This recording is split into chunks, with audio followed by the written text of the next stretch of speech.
안녕하십니까. 레지스탕스 정광영입니다. 지금 러시아는 전쟁 중이죠. 전쟁 칠 때는 뭐가 제일 필요합니까? 돈이 제일 필요하죠. 그런데 러시아 국영철도가 최종 부도 처리되고 러시아가 국채를 발행할 수도 없게 됐습니다. 전쟁 중에 국채 발행 많이 하죠. 러시아 국채는 사가는 사람이 아무도 없어서 발행을 중단하는 겁니다. 국채를 발행하면 보통 위험 국채 사는 사람들은 보험을 듭니다. 그 보험료가 국채보다 더 비쌉니다. 이를테면 러시아가 국채를 1,000원짜리 한 장을 발행하면 거기에 대한 보험료가 1,020원입니다. 누가 그 국채를 사겠습니까?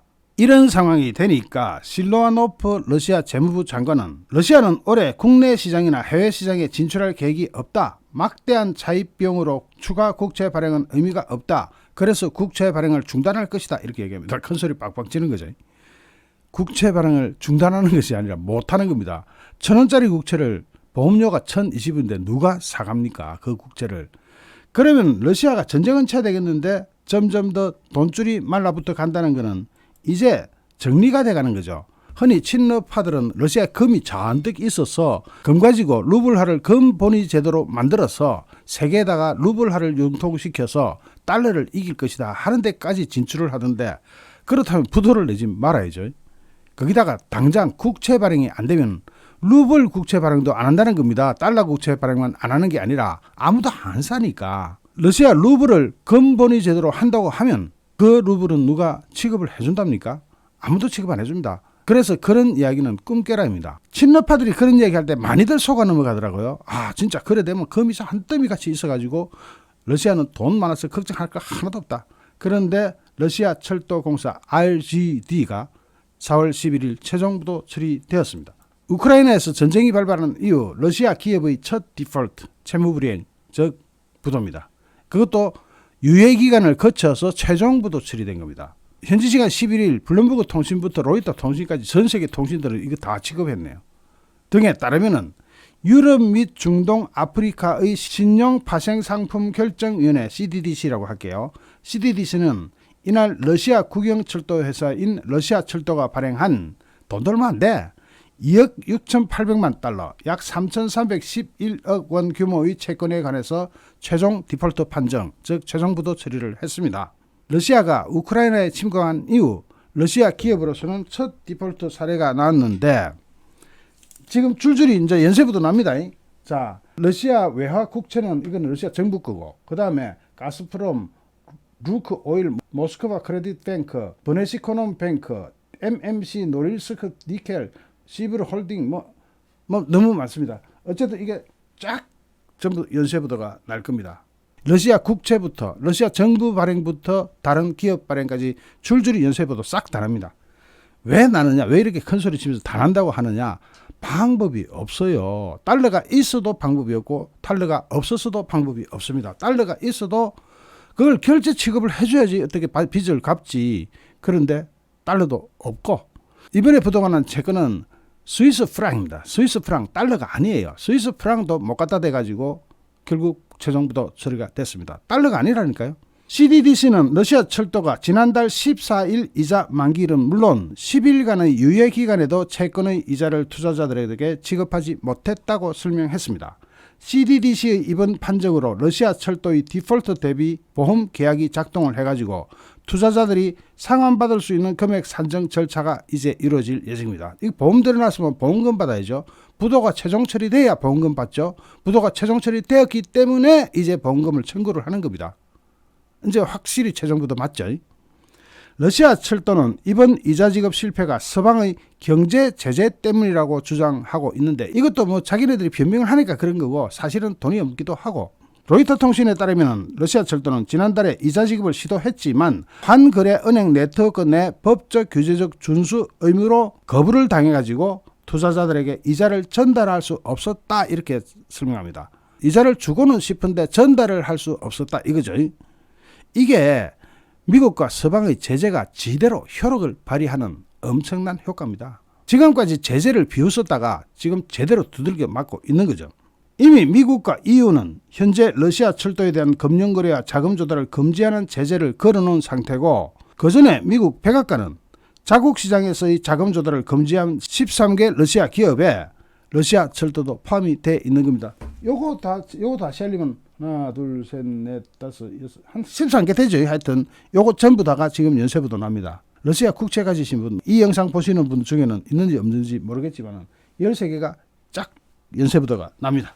주요 외신은 러시아 철도의 이번 사례로 러시아의 다른 기업, 심지어 러시아 정부의 디폴트 가능성은 한층 더 커졌다고 지적하고 있습니다.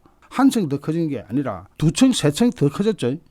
러시아 기업과 정부는 우크라이나 침공에 따른 서방의 제재로 부채 상환에 어려움을 겪고 있는데, 특히 우크라이나의 수도 키이우 외곽도시 부차에서의 민간인 대학살, 제노사이드, 이게 터진 이후로 이 제재는 한층 더 강화되고 있기 때문에 절대로 중간 양보가 안 되는 상황입니다. 러시아가 이제는 헤어나올 길이 없는 거죠. 지금 그렇잖아도 지난 4일날, 지금부터 한 일주일 전에 러시아 국채가, 러시아 정부의 채권이 이미 1차 부도가 났죠. 그거 빨리 한 달 내로 정리 안 하면 최종 부도로 갑니다. 그걸 어떻게 정리를 해요? 근데 러시아는 루블화로 자기네 러시아 안에 있는 은행에다 맡겨놨다. 그거 찾아가라. 그건 말이 안 되는 거죠. 달러로 받기로 하고 안전하다 해서 채권을 샀는데, 러시아 모스크바까지 가서 이 루블화로 된 걸 찾아서 다시 달러로 환전해서 나오면은 이익을 볼지 손해를 볼지, 환차손이 생길지 환차이익이 생길지 어떻게 알아요? 환차손이 생길 거라는 건 삼척 동자가 봐도 다 아는 거고, 그 거대한 환차손을 물면서 그 돈 찾아가겠습니까? 여러분 같으면. 그러니까 이 부도로 가는 거죠. 지금 러시아가 아무리 발부둥 쳐도 러시아 국채를 포함해서 연쇄 부도는 막기가 힘들 겁니다. 물론 러시아가 지금이라도 전쟁을 멈추고 국제사회에 잘못했습니다 하고 사과를 하고 제재를 좀 풀어주십시오 해가 제재를 풀면 가능해지겠죠. 달러가 있어도, 금덩어리가 있어도 국제사회에 융통을 시키려고 그러면 융통을 못하게 철컥 제재를 걸어놔가지고 못합니다. 꿈도 못 꿉니다. 일부에서 이야기하듯이 러시아 내에 금덩어리가 백두산만큼 있다 해도 불가능해요. 그 융통을 못하니까. 거기다가 러시아는 올해 국채 발행조차 못하게 된 상황.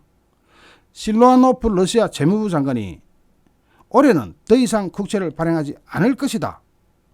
러시아는 올해 들어서 루블화 표시 국채를 1280억 루블어치를 발행했는데, 당초에 올해 1분기 목표는 7천억 루블 규모였습니다. 1조 8,500원어치는 발행했는데 약 10조 1,100억 원 규모를 발행하려다가 못하게 된 겁니다.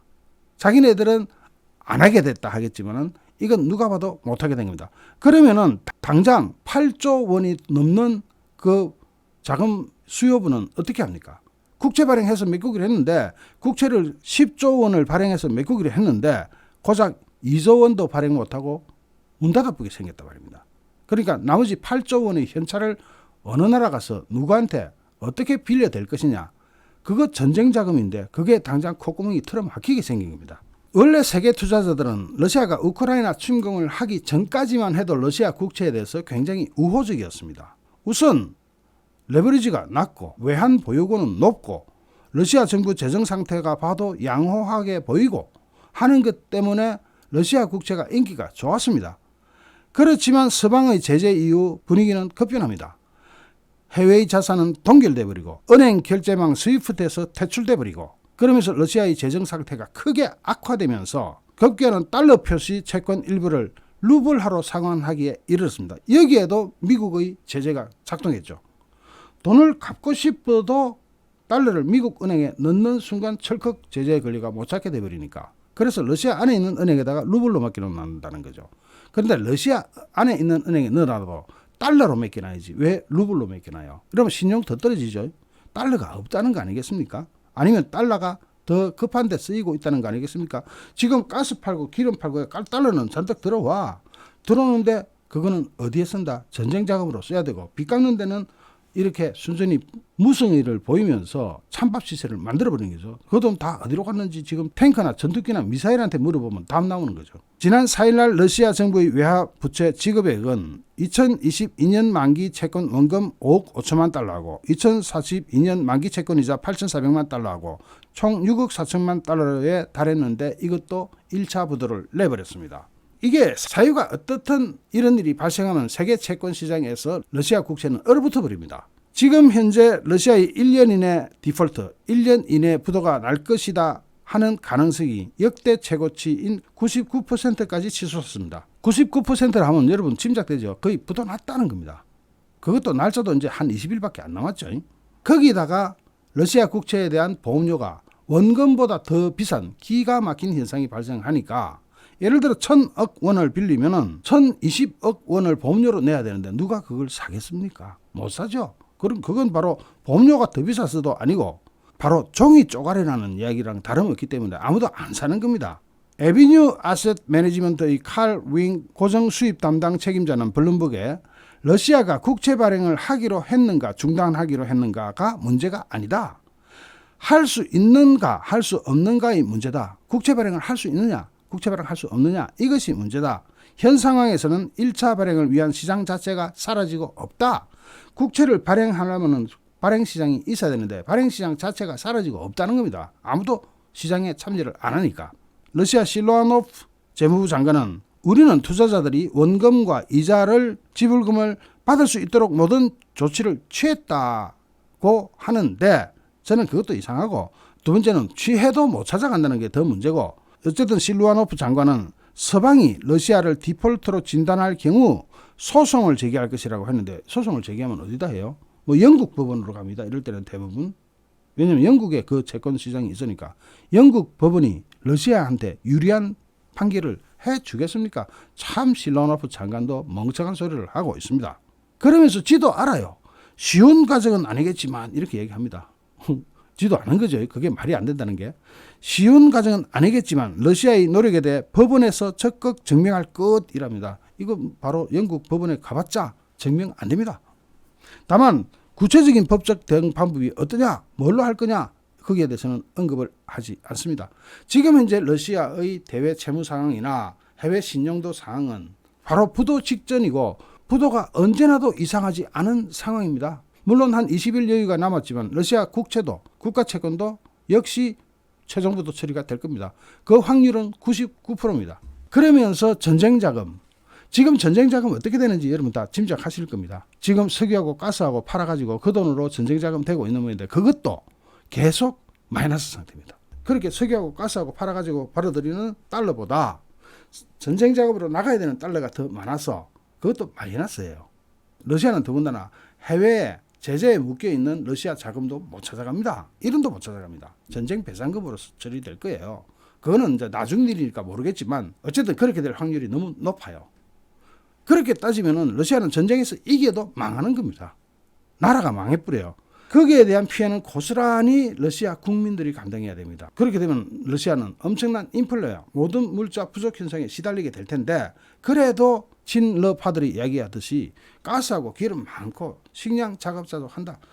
그렇죠. 러시아는 가스 기름 많습니다. 식량도 자급자족 할 수 있습니다. 그러니까 식량이나 먹고 가스하고 기름하고 이걸로 불 쪼이면서 그렇게 원시인처럼 살아가시면 됩니다. 이제 국제사회에 손 벌리지도 말고 손 벌려봤자 줄 사람도 없고 그런 상태로 가게 되는 거죠. 푸틴 빨리 정신 차려야 됩니다. 안 그러면 푸틴의 정치적 생명은 물론이고 생물학적인 생명조차 아주 위험에 처할 겁니다. 잠시 후 또 다른 주제로 여러분을 찾아뵙겠습니다. 시청해주신 여러분께 진심으로 감사드립니다. 여러분 고맙습니다.